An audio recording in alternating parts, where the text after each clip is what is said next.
Hey you, and welcome to this video where I will help you out how to create an Amazon account, and this is exactly how you can do this. Alright, first of all go to amazon.com. Then from here click on Hello Sign In Accounts and List, and then from here click on Sign In. Then make sure that you are filling in here the correct email that you are using, and then after this click on Continue. Then from here select your phone number or the mail where you want to receive the OTP, that is the login code that you can use once to activate your account. So let's say I want to receive it on my phone. Otherwise you can choose it to receive it on your email. Right now I received it on my phone, so we fill in the code. And after this we do continue.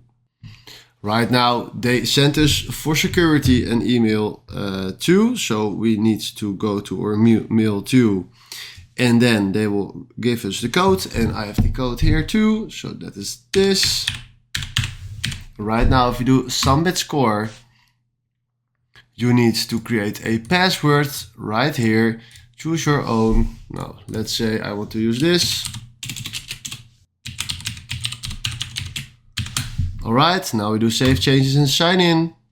Never dismiss. And right now hello told me and our account got created. Alright, this is exactly how this works, and if you found this video helpful, please consider subscribing and give this video a like. And then for now, thanks for watching.